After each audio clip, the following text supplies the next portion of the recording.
Lorsque Karl Lagerfeld a rendu son dernier souffle, il était la seule personne présente à ses côtés.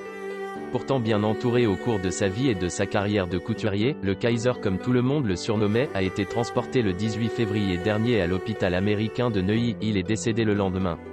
Ce jour-là, Sébastien Jondot ne pourra jamais l'oublier. Il est mort dans ma main, confie celui qui était le garde du corps du couturier depuis plus de 20 ans dans les colonnes du magazine Elle, ce vendredi 30 août.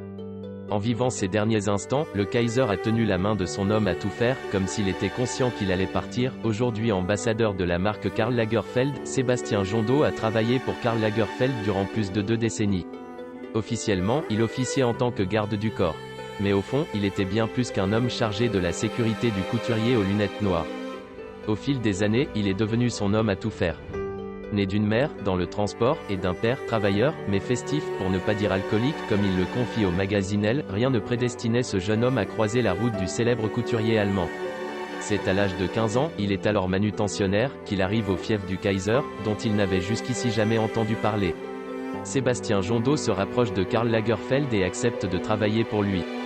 S'il assure que le couturier donnait de sa personne et écoutait les gens, il était toutefois très exclusif. Dès que je voulais faire un truc de mon côté, une affaire, c'était galère.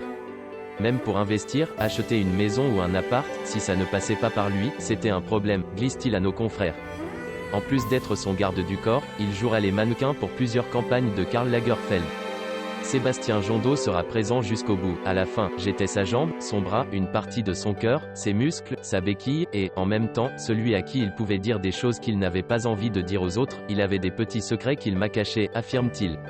Et d'ajouter, Karl n'était pas mon père, c'était mon boss, mais mon travail était devenu tellement global qu'à la fin il était tout à la fois. Jusqu'au dernier jour, son garde du corps a pensé que Karl Lagerfeld était immortel.